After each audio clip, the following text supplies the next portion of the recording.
people have wondered whether the great ship of Western culture is sinking. Personally, I believe it is sinking, overweighted with too much technology and buffeted by stormy seas and winds from the third world. What relationship does the workshop have to this uncertain future? I think it has a lot of relationship. I think individuals in the workshop are preparing themselves for life, for survival in this future uncertain world. They're preparing themselves by becoming more clear inside themselves as to who they are and what their inner strengths and capacities are. They're preparing themselves by learning to live cooperatively, not competitively, not power-seeking.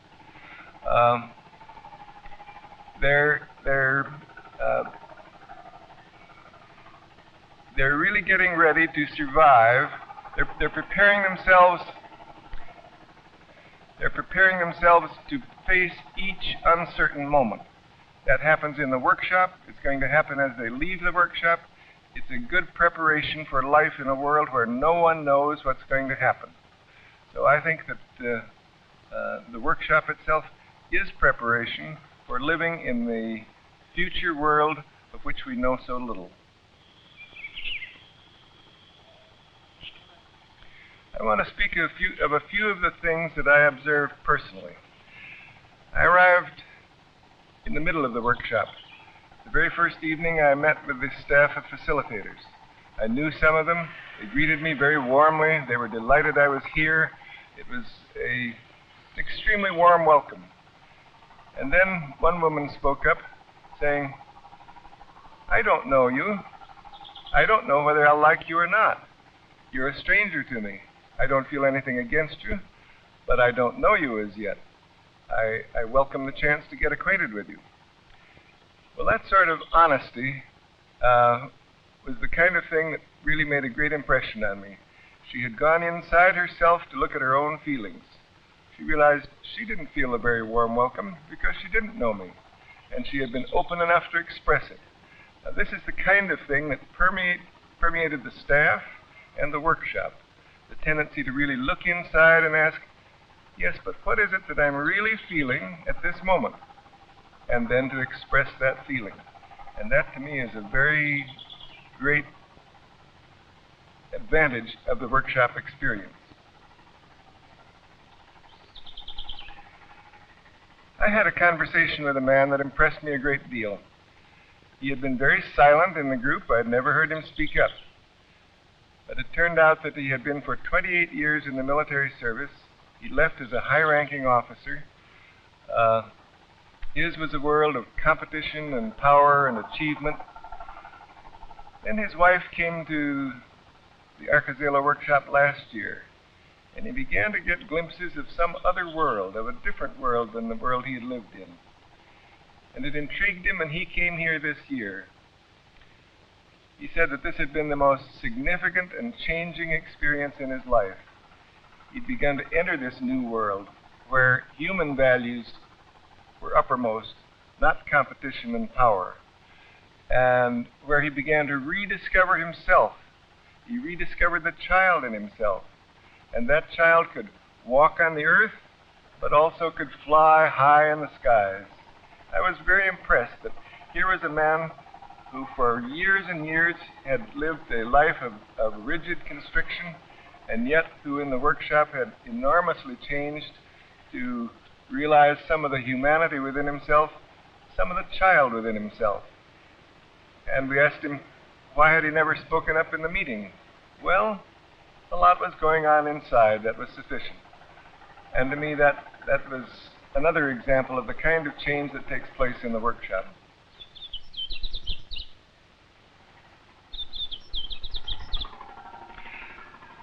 I have a very clear memory of the three faces that I saw on one man. I saw him first in an evening meeting on sexuality and homosexuality. He was rigid, he was narrow, he was bigoted, he was authoritarian. The next morning in the community meeting, he began to open up as a person who was full of religious doubts. He didn't know what the base of his life was. He was really a searching person, trying to find some new truth around which he could build his life. It was just a totally different picture of it. And then the third face of his that I saw was the next morning in the community meeting, after he'd heard some others speak. He said with a good deal of force, "I realize I've been doing a lot of things that I don't like to do. I've been doing them just because of the expectations of others and the expectations I place on myself. And from here on, I'm going to do a lot more of what I want to do." And somehow, I just felt he'd gone through a tremendous change in the very short time that I had seen him.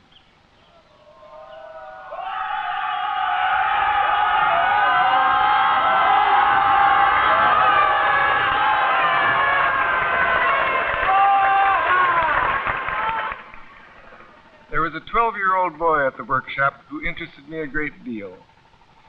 He seemed perceptive, helpful, full of life, a very shrewd judge of human nature.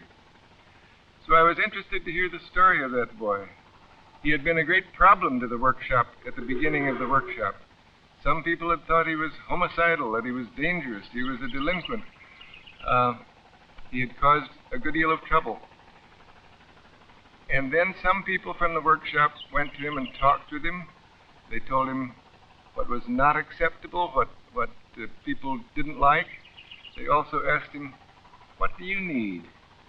And he told them all the things he would like to get. He'd like to learn to paint. He'd like to learn to dance. He'd like to take part in the activities of the workshop. And so he was incorporated into the workshop. And from that time on, he became a real member of the workshop in every way. And to me, that was very significant, because here was someone who was outside of the workshop, and yet who, when dealt with the kind of attitudes which pervaded the workshop, when he was met with understanding and caring and treated as a person, he responded in a beautiful way and became a very positive member of the group and a very positive part of all that was going on.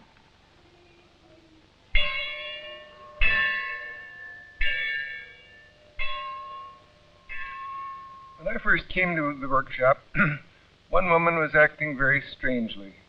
She was wandering around the grounds all alone. When she spoke, she was not coherent. Then she was found all alone in front of the mirrors in the dance room without any clothing on. She was clearly crazy by any outside standards. But people respected her. They respected her aloneness. They treated her as a person. They even respected her desire to stand in front of the mirrors naked. And at the last meeting of the workshop, she was calm and possessed.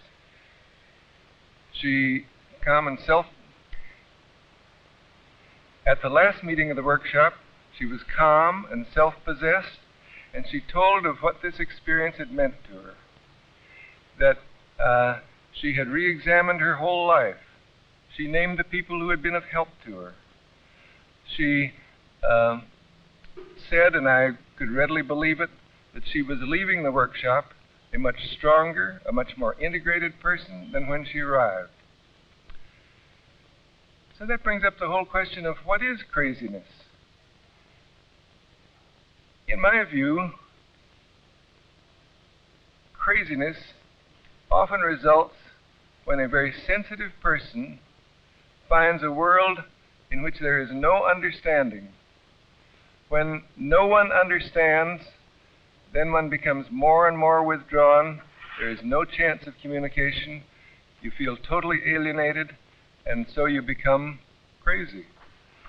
I've had an experience like that myself, and I know how much love and understanding can help.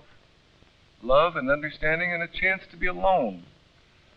How much those things can help in gradually returning to a more normal view of the world and to a better integrated kind of behavior. So to me, this was a very confirming experience to find that by respecting her as a person, this woman was able to go through a clearly psychotic episode, but come out of it stronger and better than when she entered.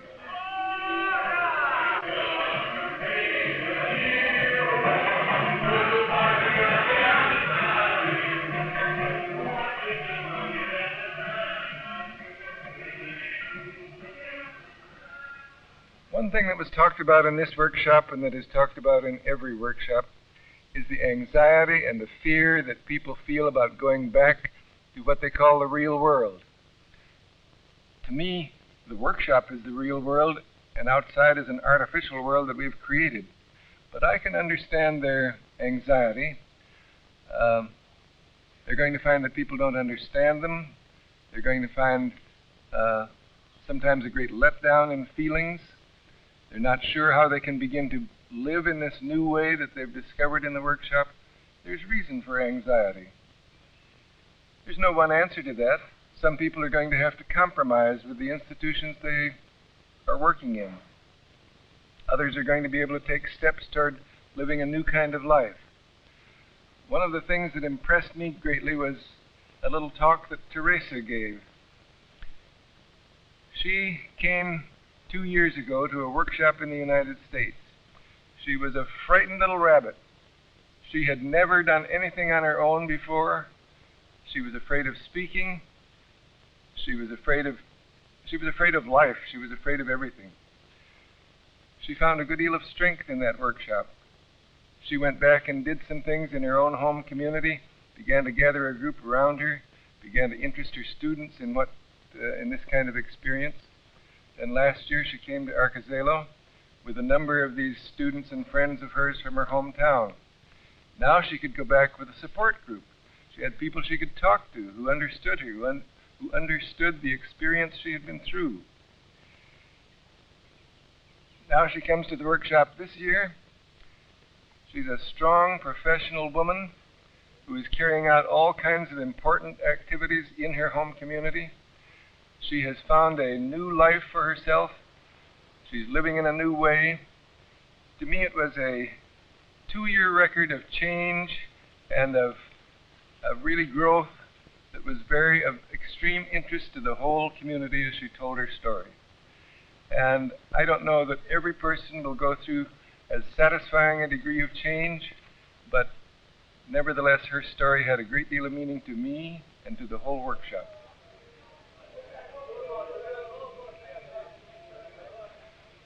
One of the things that happens in a workshop is the building of a community.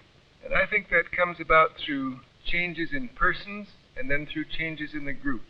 And I want to try to tell of some of those changes as I observed them. In the first place, in the community meetings, people express all the different facets of themselves. I've seen petty irritation. The community isn't responsible. They don't clean things up. I've seen anger. One person storming out of the meeting, very angry. I've seen shouting matches where people confront each other with real dislike and anger. I've seen warmth. I think of one time when Maureen spoke, a woman rushed across the circle and hugged her. I thought she would crack her rib. She was expressing the admiration and the love that she felt for Maureen. Then there's distrust. One man said he distrusted the group so he would never tell them of any more experiences. There's confusion. People who find they can't sleep at night because they're experiencing so many conflicting attitudes. Then you find tenderness and compassion and caring for each other. You find fear of what's going on inside, fear of what they'll meet later. Pretty soon people have expressed all the different aspects of themselves, and they find that others accept that anger, that fear, that confusion, that love. Then they can begin to accept that in themselves. They find themselves accepting themselves as diverse persons with all kinds of attitudes and all kinds of feelings. And once that happens, a person can be more of a real person. He is able to choose the behaviors that he will show in a new situation. He discovers his own inner strength. He discovers his capacities. And so he becomes a much more independent, vital, real human being. Then, that lays the basis for a sound community, because real persons can relate together in order to accomplish real tasks. And so a community becomes stronger as people feel, I can trust you because I know all aspects of you.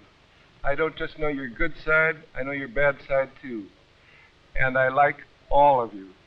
And so out of that begin to come the webs of a really strong community, a network that will last beyond the workshop itself. And this growth of a strong community spirit is something that I think, too, has implications for the future. It has implications for our survival. It gives people strength as they face the future. So this building of a community is a very important feature of this workshop, and in my experience, of every workshop.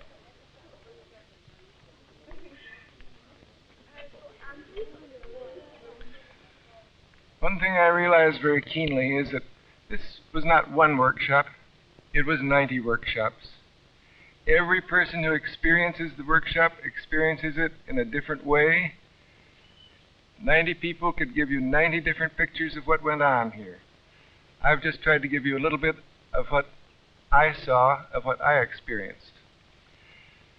So I asked myself, did I get what I came for myself personally? I think the answer is no and yes. Because I was not involved in the whole workshop, it didn't touch me as much personally as some other experiences have.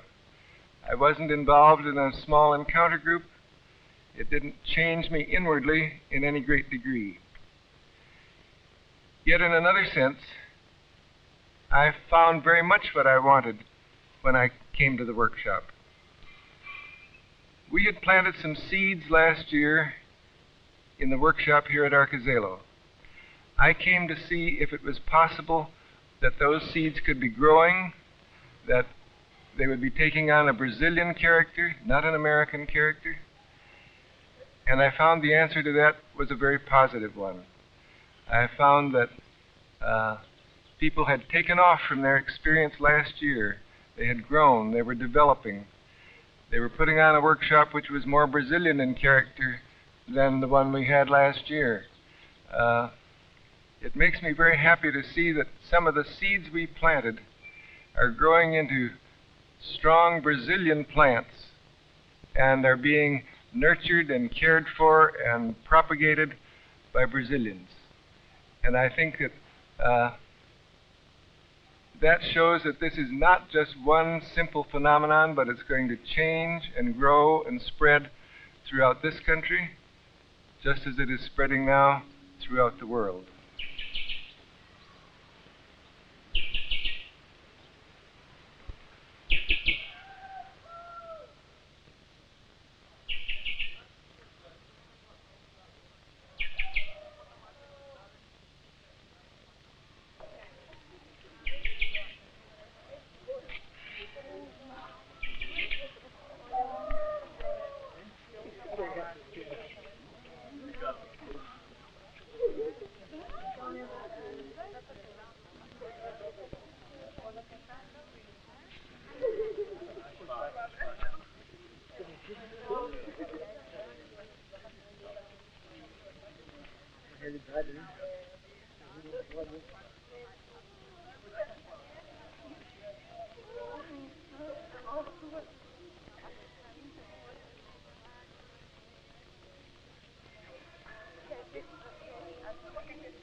I sometimes dream dreams too, that people all over the world will hear things like your experience and like my books.